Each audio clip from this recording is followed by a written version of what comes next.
Hello and welcome back to Executive Hausa Tutors channel, your number one Hausa learning channel. Today, we will learn how to talk about clothes and fashion. This is important because it will help you describe fashion styles and understand what people wear.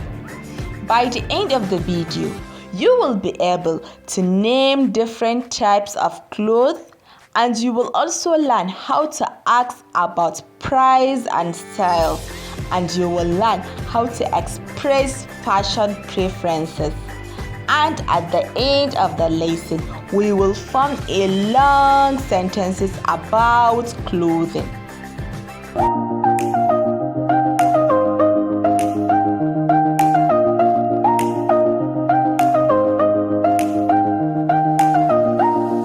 Let the lesson begin. Part 1. Types of clothes and fashion accessories. Riga, shirt or blouse. Wando, trouser or pant. Sutura ta gargajiya, traditional wear. Hula, hat or cap. Zani, wrapper. Ɗankwali, head tie. Mayafi, scarf. Siketi, skirt. Takalma, shoes. Jaka, bag. Zobe, ring. Abin hannu o awarwaro, bracelet. Sarƙa, necklace. Now, let's make some examples. Ina son sutura ta gargajiya mai kyau.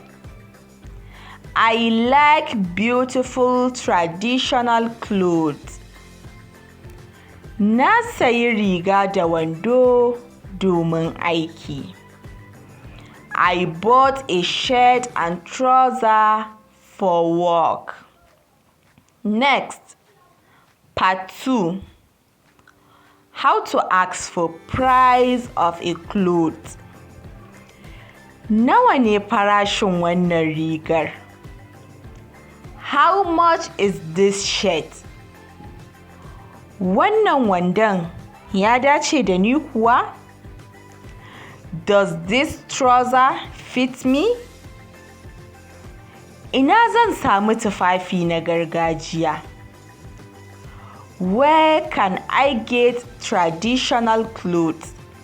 Zan siyar miki da zani, riga, ɗankwali da mayafi duk a farashi mai sauƙi. I will sell the wrapper, shirt, head tie and scarf for you all at affordable price.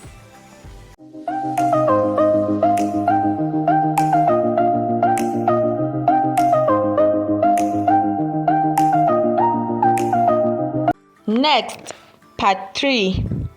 Expressing what you like. Ina son tufafi masu launi mai kyau. I like clothes with nice colors. Yarinyar tana son riga mai kyau da hula. The girl likes a nice blouse with hat. Mata suna son zani da mayafi.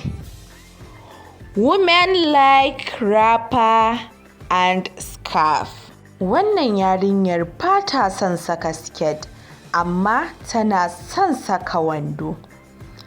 This girl don't like wearing skirt, but she likes wearing trouser. Next, part 4. Let's form a long sentences. Kowace rana ina zaɓar tufafi masu tsafta da kyau kafin in fita kasuwa. Every day, I choose clean and nice clothes before going to the market. Na siyi takalma da huluna domin dacewa da tufafina. I bought shoes and caps to match my clothes. There are some traditional Hausa clothing items that do not have direct names or translation in English. Here are some. Rawani. Rawani is a traditional Hausa turban. Taguwa. Taguwa is a decorated leather charm vest. It can also be called as a protection vest. Next is hulɓe. Hulɓe is a Fulani traditional hat.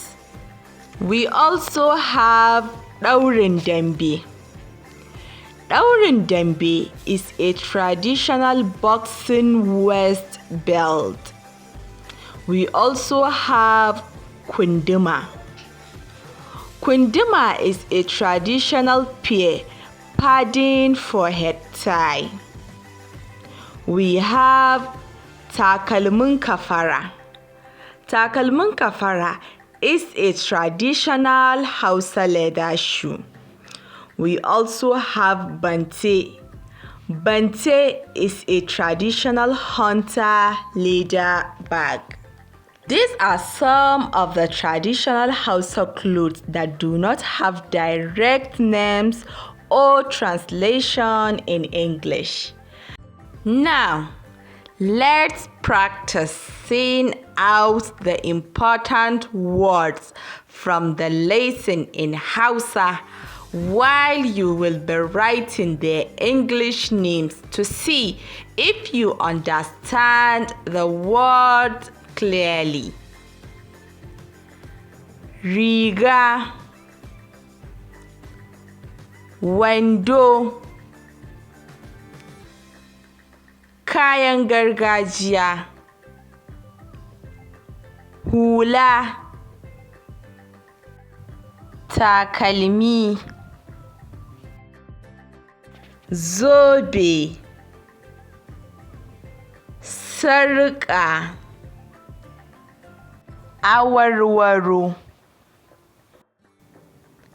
ɗan kunne.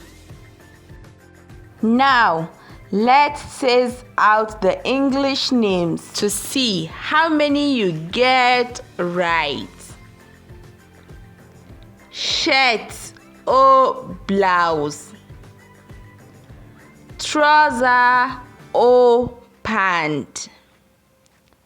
Traditional wear. Hat or cap. Shoe. Ring. Necklace. Bracelet or wrist accessory. Earring. How many did you get right? 1, 2, 4, or all? Great! Keep practicing and you will learn more on this. Did you enjoy the lesson? Then don't forget to subscribe, like and share the video to help more Hausa learners discover our lesson. If you need any private Hausa lesson or any other Hausa services, please reach out to Executive Hausa Tutors page directly. See you next time. Bye bye. See you anjuma.